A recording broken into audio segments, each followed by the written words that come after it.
teman-teman semua, perkenalkan saya Fani Rahmawati dengan NIM 23011140113 dari kelas 4E, Program Studi Pendidikan Guru Sekolah Dasar Fakultas Keguruan dan Ilmu Pendidikan Universitas Nusa Cendana Kupang. Nah, di sini saya akan membahas materi mengenai dengan kemampuan berpikir matematis SD, yaitu terkait dengan kemampuan penalaran dan komunikasi matematis SD.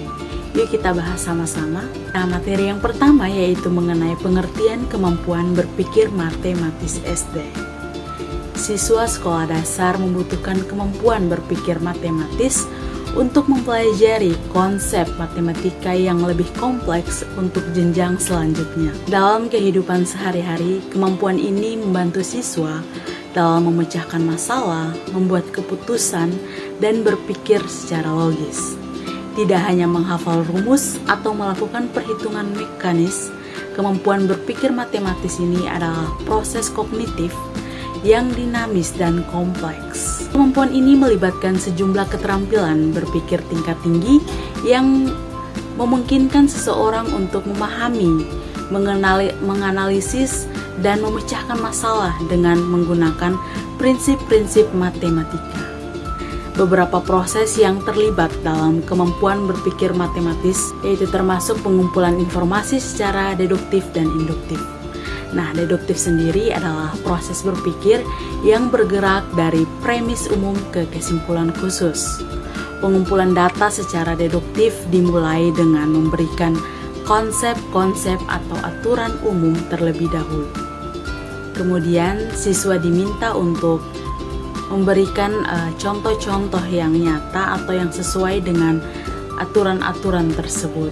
Lalu guru memberikan rumus atau teorema, lalu siswa menerapkan rumus tersebut untuk menyelesaikan soal-soal yang diberikan. Nah, induktif. Induktif ini adalah proses berpikir yang bergerak dari observasi khusus ke generalisasi yang lebih luas. Pengumpulan data secara induktif ini dimulai dengan memberikan contoh-contoh khusus yang memiliki prinsip yang sama. Siswa kemudian dibimbing untuk mengamati, mengkaji, dan menafsirkan informasi dari contoh-contoh tersebut untuk membuat generalisasi atau kesimpulan. Selanjutnya, siswa melakukan pengamatan pada hal-hal yang sifatnya khusus. Lalu guru membimbing siswa agar dapat menemukan kesimpulan secara umum. Misalnya, guru memberikan beberapa contoh penjumlahan bilangan ganjil seperti 1 ditambah 3 sama dengan 4, 3 ditambah 5 sama dengan 8, dan seterusnya. Lalu siswa mengamati pola bahwa hasil penjumlahan dua bilangan ganjil selalu menghasilkan bilangan genap. Kemudian membuat generalisasi bahwa jumlah dua bilangan ganjil adalah bilangan genap. Yang kedua, analisis informasi. Setelah informasi dikumpulkan, langkah selanjutnya adalah menganalisis secara kritis. Ini melibatkan pemecahan masalah menjadi bagian-bagian yang lebih kecil, mengidentifikasi hubungan antar bagian, dan mengevaluasi relevansi dan keandalan informasi. Dalam matematika, analisis dapat melibatkan penggunaan diagram, grafik, tabel, atau representasi visual lainnya untuk membantu memahami struktur dan pola yang mendasari. Yang ketiga, generalisasi. Generalisasi adalah proses merumuskan pernyataan umum yang berlaku untuk berbagai kasus atau situasi. Dalam matematika, generalisasi sangat penting untuk mengembangkan teori dan model yang dapat digunakan untuk memprediksi atau menjelaskan fenomena yang kompleks. Beberapa faktor yang mempengaruhi kemampuan berpikir matematika anak sekolah dasar adalah yang pertama, faktor psikologis. Ini termasuk minat, dorongan, dan persepsi diri mereka sendiri. Faktor yang kedua yaitu faktor lingkungan. Nah, untuk meningkatkan minat dan keterampilan matematika anak dengan dukungan dari orang tua, guru, dan juga berpengalaman dan lingkungan belajar yang positif. Yang ketiga ada faktor pendidikan. Cara anak memahami dan mengembangkan keterampilan matematika ini dipengaruhi oleh metode pengajaran, kurikulum, dan materi pembelajaran. Ada faktor genetik dan juga faktor kognitif. yaitu kemampuan kognitif seperti pemrosesan informasi, memori, dan pemecahan masalah berpengaruh pada perkembangan berpikir matematika anak. Kita masuk dalam materi yang kedua, yaitu kemampuan penalaran matematis SD. Kemampuan penalaran dalam matematika adalah suatu kemampuan menggunakan aturan-aturan, sifat-sifat atau logika matematika untuk mendapatkan suatu kesimpulan yang benar. Penalaran tidak terlepas dari realitas, sebab yang dipikirkan adalah realitas, yaitu hukum realitas yang sejalan dengan aturan berpikir dan dengan dasar realitas yang jelas, serta menggunakan hukum-hukum berpikir. Tanpa adanya kemampuan penalaran, maka peserta didik akan mengalami kesulitan dalam menyelesaikan suatu permasalahan. Adapun jenis-jenis penalaran yaitu yang pertama, penalaran induktif. Penalaran induktif yaitu suatu aktivitas berpikir untuk menarik suatu kesimpulan atau membuat suatu pernyataan baru yang bersifat umum berdasarkan pada pernyataan khusus yang diketahui benar. Pembelajaran diawali dengan memberikan contoh-contoh atau kasus-kasus yang menuju ke konsep atau generalisasi. Yang kedua ada penalaran deduktif. Penalaran deduktif yaitu kebenaran suatu konsep atau pernyataan diperoleh sebagai akibat logis dari kebenaran sebelumnya. Proses pembuktian secara deduktif akan melibatkan teori atau rumus matematika yang sebelumnya sudah dibuktikan kebenarannya secara deduktif. Peserta didik sering mengalami kesulitan memahami makna matematika dalam pembelajaran dengan pendekatan deduktif.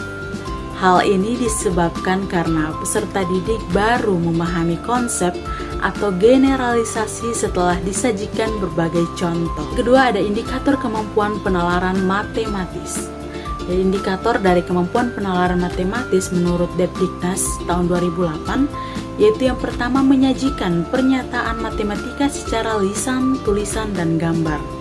Yang kedua mengajukan dugaan, yang ketiga melakukan manipulasi matematika, yang keempat menarik kesimpulan menyusun bukti dan memberikan alasan atau bukti terhadap kebenaran solusi, yang keempat menarik kesimpulan dari pernyataan, dan yang kelima memeriksa keahlian argumen, keenam menemukan pola atau sifat gejala matematis untuk membuat generalisasi. Yang ketiga, modal pembelajaran yang dapat meningkatkan kemampuan penalaran matematis. Modal yang pertama yaitu modal pembelajaran Contextual Teaching and Learning atau CTL. Modal pembelajaran ini akan menciptakan ruang kelas yang di dalamnya siswa akan menjadi lebih aktif serta pembelajaran lebih bermakna karena siswa memahami materi yang diberikan dengan melakukan sendiri kegiatan pembelajaran sehingga mendorong siswa untuk lebih berani mengemukakan pendapat tentang materi yang dipelajari. Yang kedua yaitu modal pembelajaran Problem Based Learning atau PBL.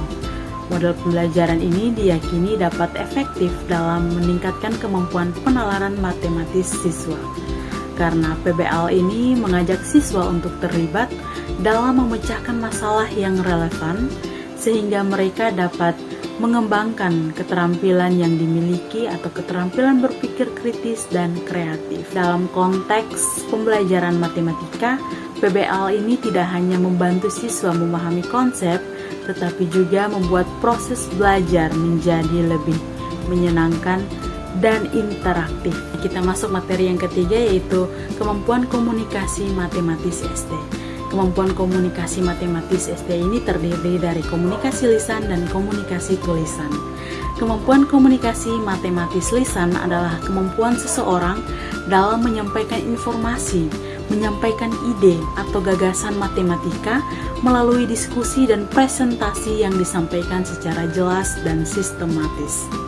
Adapun kemampuan komunikasi matematis tertulis ini adalah kemampuan seseorang dalam mengungkapkan ide matematika melalui gambar atau grafik, tabel, persamaan dalam tulisan dengan bahasa siswa sendiri. Lebih dari itu, kemampuan komunikasi matematis merupakan kemampuan dalam mengekspresikan ide matematikanya melalui bahasa, notasi, atau simbol matematika sehingga mampu memahami, menginterpretasikan, menggambarkan hubungan yang menyelesaikan masalah kontekstual ke dalam model matematika dan mampu menyelesaikan persoalan dalam kehidupan sehari-hari. Indikator kemampuan komunikasi matematis dapat diukur melalui yang pertama, menjelaskan ide, situasi, dan relasi matematis secara tulisan dengan benda nyata, gambar, grafik, dan aljabar. Yang kedua, menghubungkan benda nyata, gambar atau diagram ke dalam ide matematika. Yang ketiga, menyatakan peristiwa sehari-hari dalam bahasa atau simbol matematika. Nah, adapun model pembelajaran yang dapat meningkatkan kemampuan komunikasi matematis. Untuk mengembangkan kemampuan komunikasi matematis ini, perlu diciptakan pembelajaran matematika yang tepat dengan melibatkan kegiatan-kegiatan yang dapat melatih kemampuan komunikasi matematis siswa. Model pembelajaran yang dapat meningkatkan kemampuan komunikasi matematis siswa yaitu yang pertama, model pembelajaran Problem Based Learning atau PBL. PBL ini memberikan tantangan kepada siswa bekerja bersama dalam suatu kelompok untuk menyelesaikan suatu permasalahan.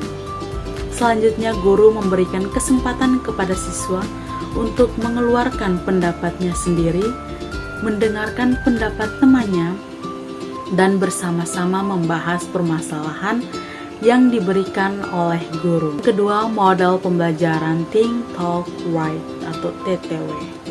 Membangun pemikiran, merefleksi, dan mengorganisasi ide mengenai permasalahan yang berasal dari guru. Selanjutnya, aktivitas berpikir dapat dilihat dari proses mengonstruksikan dan memahami suatu materi melalui bahan pembelajaran. Proses berbicara terjadi dalam kegiatan berdiskusi untuk memperoleh pemahaman yang sama, dan proses penulis terjadi dalam kegiatan membuat rangkuman dari konsep-konsep yang siswa peroleh dan siswa pahami. Dan yang ketiga yaitu model pembelajaran Think, Pair, Share atau TPS. Model pembelajaran TPS ini yang memiliki 3 tahap penting, yakni Thinking, Pairing, and Sharing. Nah, pada tahap thinking atau berpikir ini, siswa diberi waktu untuk berpikir secara mandiri mengenai dengan pertanyaan atau masalah yang diberikan. Kemudian siswa berusaha menemukan ide atau penyelesaiannya dari masalah yang diberikan. Nah, pada tahap pairing, siswa berpasangan untuk saling berdiskusi mengenai hasil jawaban mereka sebelumnya. Nah, setelah siswa berdiskusi atau pairing dengan teman pasangannya itu mengenai dengan soal-soal atau pernyataan-pernyataan yang diberikan, maka setelah itu mereka sharing atau membagi jawaban mereka kepada teman-teman satu kelasnya atau mempresentasikan hasil diskusi mereka dengan teman berpasangannya itu.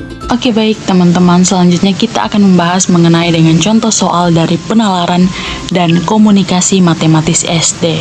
Nah, tadi kan saya sudah menjelaskan terkait dengan teorinya, yaitu berupa pengertian dari berpikir matematis SD, pengertian dari penalaran dan komunikasi matematis SD. Nah, sekarang kita akan mengerjakan soal atau contoh soal dari penalaran dan komunikasi matematis SD. Nah, contoh yang pertama ini terkait dengan contoh soal penalaran matematis SD. Di sini contohnya berupa penjumlahan dan pengurangan terkait dengan uang. Soalnya, Ani memiliki uang sebesar 20.000. Ia membeli pensil dengan harga 4.500 dan buku 8.000. Berapa total pengeluaran dan sisa uang Ani? Nah, di sini kita akan mengerjakannya, yaitu yang pertama, diketahui uang Ani sebesar uang yang Ani miliki yaitu sama dengan 20.000. Harga pensil sama dengan 4.500 dan harga buku sama dengan 8.000, karena harga pensil sudah diketahui dan harga buku juga sudah diketahui, dan total secara keseluruhan uang Ani sudah diketahui, maka kita langsung masukkan saja, yaitu uang Ani sebesar 20.000 sama ya. Harga pensil 4.500 dan harga buku 8.000. Di sini yang ditanya yang pertama total pengeluaran. Total pengeluaran, dan yang ditanya kedua sisa uang Ani. Nah, yang ditanya total pengeluaran dan yang kedua sisa uang Ani. Maka di sini kita akan menyelesaikannya, yaitu kita menggunakan rumus yang digunakan. Yang digunakan di sini yaitu yang pertama kita cari terkait dengan penjumlahan dulu, penjumlahan terlebih dahulu untuk tahu total pengeluaran Ani. Maka rumusnya yaitu total sama dengan harga barang satu atau harga barang yang pertama ditambah harga barang kedua. Harga barang dua, maka akan mendapatkan hasil total pengeluaran. Yang kedua, rumus tentang pengurangan. Pengurangan ini agar bisa mengetahui sisa uang yang dimiliki Ani nanti, yaitu pengeluaran sisa sama dengan total uang awal dikurang dengan total pengeluaran. Nah, di sini kita sudah mendapatkan rumusnya untuk mencari total pengeluaran dan sisa uang yang dimiliki oleh Ani. Maka kita masuk ke step selanjutnya, yaitu step penyelesaian.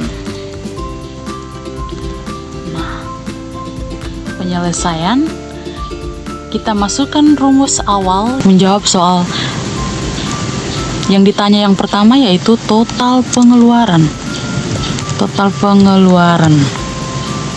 Nah, total pengeluaran di sini rumusnya seperti total sama dengan harga barang 1 ditambah harga barang 2. Maka total sama dengan harga barang 1 tadi kita sudah ketahui sama-sama, yaitu pensil dengan harga 4.500. Maka kita masukkan 4.500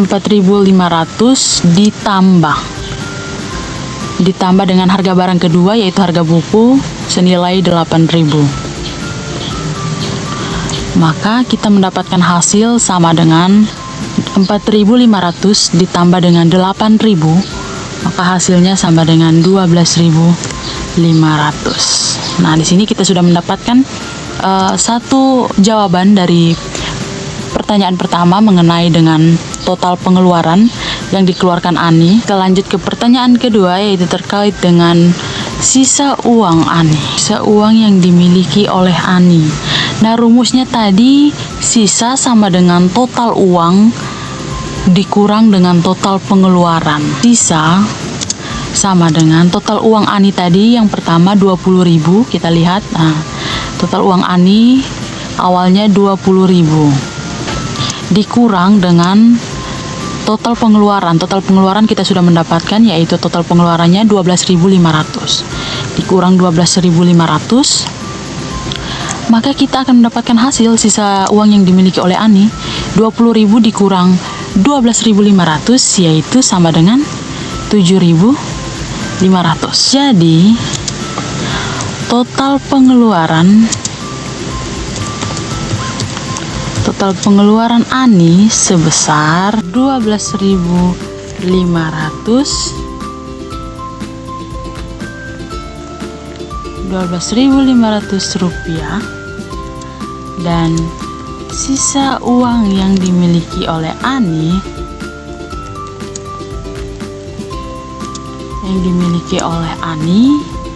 yaitu sebesar 7.000 rupiah.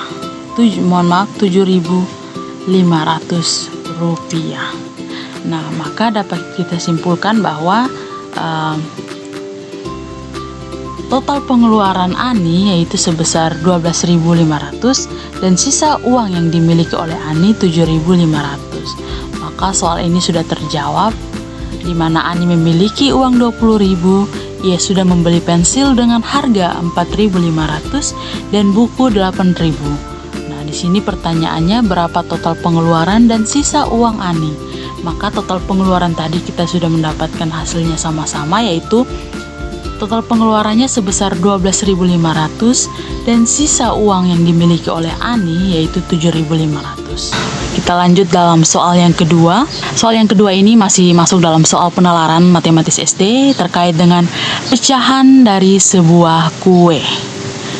Nah, soal ini yaitu kue dibagi menjadi 12 potong. Rani makan sebanyak 3 potong dan Budi makan sebanyak 4 potong. Berapa bagian kue yang dimakan secara keseluruhan oleh Rani dan Budi, dan berapa bagian kue yang tersisa? Jadi di sini ditanya berapa bagian kue yang dimakan oleh Rani dan Budi tadi, dan berapa bagian kue yang tersisa. Maka mari kita menyelesaikan secara bersama-sama. Yang pertama kita jawab, diketahui yang pertama ini kuenya dibagi menjadi 12 potong.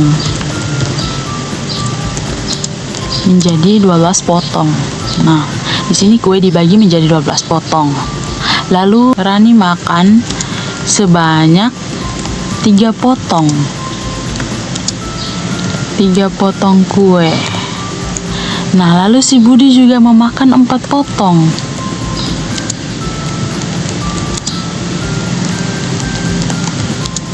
4 potong kue. Nah, lalu di sini ditanya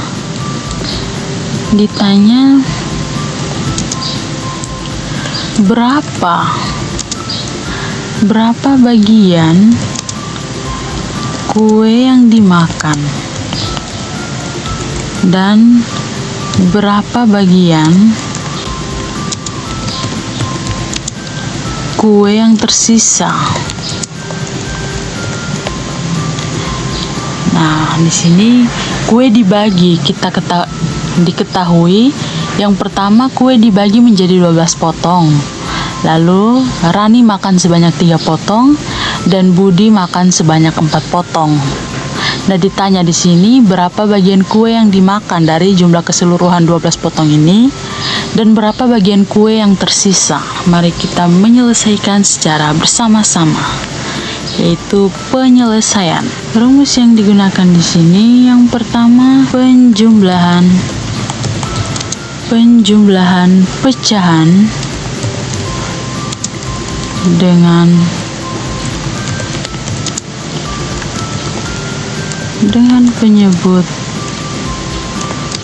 penyebut yang sama. Nah, di sini kita akan masukkan rumusnya A per C lalu ditambah B per C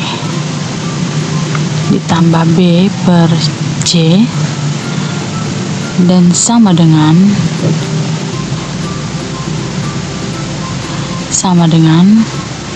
A ditambah B per C. Sini rumusnya penjumlahan pecahan dengan penyebut yang sama, yaitu A per C ditambah B per C sama dengan A ditambah B per C. Nah, yang kedua yaitu pengurangan pecahan. Pengurangan pecahan juga kita masukkan rumusnya dulu, yaitu C per C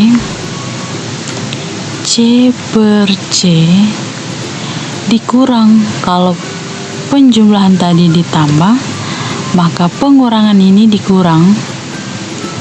C per C dikurang A ditambah B per C.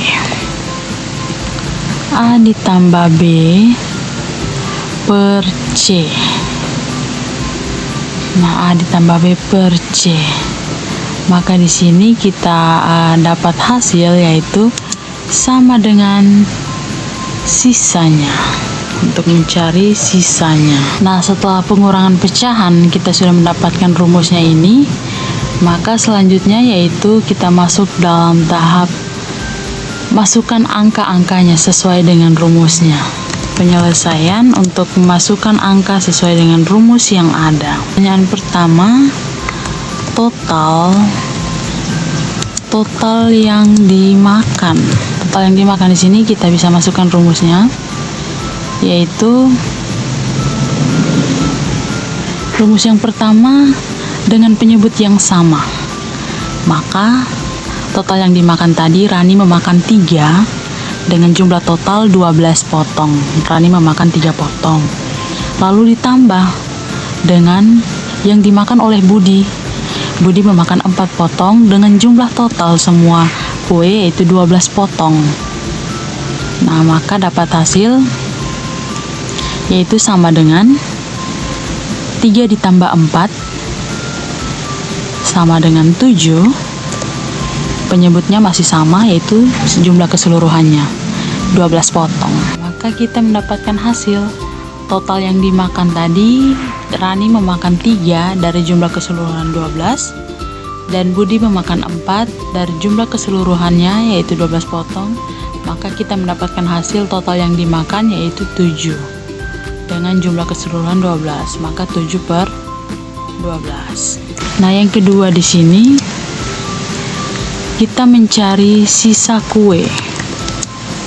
Kita masukkan sesuai dengan rumus yang sudah ada, yaitu C per C dikurang A ditambah B per C untuk mencari sisanya. Maka kita masukkan C nya itu tadi 12, maka 12 per 12 dikurang dengan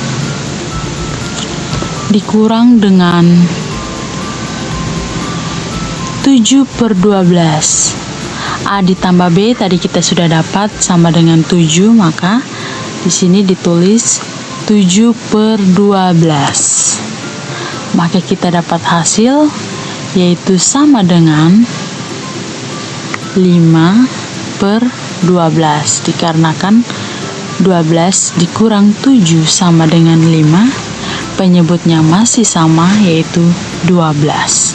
Maka sisa kue yang kita dapat yaitu dengan rumus C per C, yaitu C nya itu 12 per 12 dikurang dengan A ditambah B per C. A ditambah B kita mendapatkan hasil 7, maka kita masukkan ke dalam sini yaitu 7 per 12. Maka kita mendapatkan hasil 12 dikurang 7 sama dengan 5, dan 12 pernya penyebutnya itu masih tetap sama. Maka kita mendapatkan kesimpulan. Jadi bagian yang dimakan oleh Budi dan Rani, yang dimakan oleh Rani dan Budi. Nah, sedangkan bagian yang tersisa setelah dimakan, bagian yang tersisa yaitu sama dengan 5 per 12. 5 per 12. Nah, maka kita mendapatkan kesimpulan yaitu dari soal yang tadi, kita kembali ke soal. Kue dibagi menjadi 12 potong. Rani makan sebanyak 3 potong dan Budi makan sebanyak 4 potong. Berapa bagian kue yang dimakan secara keseluruhan oleh Rani dan Budi, dan berapa bagian kue yang tersisa? Maka diketahui kue dibagi menjadi 12 potong. Rani makan sebanyak 3 potong dan Budi makan sebanyak 4 potong. Yang ditanya di sini yaitu yang pertama, berapa bagian kue yang dimakan, dan yang kedua, berapa bagian kue yang tersisa. Maka rumus yang digunakan di sini yaitu yang pertama, penjumlahan pecahan dengan penyebut yang sama, yaitu A per C ditambah B per C sama dengan A ditambah B per C. Sedangkan rumus pengurangan pecahan untuk mencari sisa kue, maka rumusnya C per C dikurang A ditambah B per C. Nah, setelah mendapatkan hasil atau mendapatkan rumus yang ini, kita masukkan angka-angka sesuai dengan rumus tersebut. Itu yang pertama, total yang dimakan. Total yang dimakan di sini rumusnya A per C ditambah B per C sama dengan A ditambah B per C. Maka A-nya di sini yaitu total yang dimakan Rani 3 per 12 ditambah total yang dimakan Budi 4 per 12. Maka kita mendapatkan hasil 7 per 12, yaitu total yang dimakan Rani 3 ditambah dengan total yang dimakan Budi 4. Nah, untuk mencari sisa kue, tadi rumusnya sudah ada juga, pengurangan pecahan, yang dimana C per C dikurang A ditambah B per C. Itu untuk mencari sisa kue. Maka C-nya di sini 12, maka 12 per 12 dikurang A ditambah B. A ditambah B, kita sudah mendapatkan hasil 7 di sini, maka kita masukkan ke dalam sini.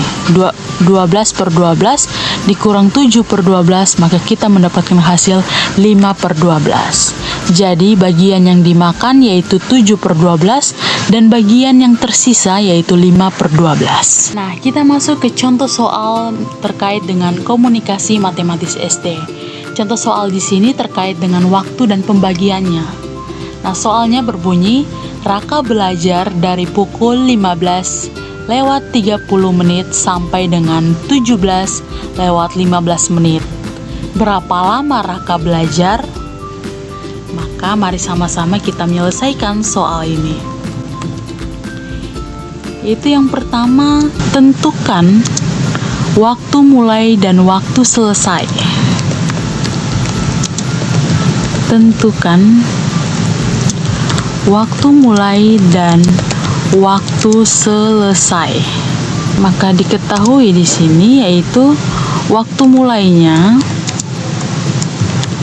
waktu mulai Raka belajar 15 lewat 30 menit. Sedangkan waktu selesainya yaitu 17 lewat 15 menit. Nah, yang ditanya di sini, berapa lama Raka belajar? Durasi waktu dari Raka mulai belajar dan waktu selesai, maka ditanya berapa lama Raka belajar di sini. Yang kedua, bagi rentang waktu. Kita bagi rentang waktu menjadi beberapa bagian yang mudah untuk dihitung.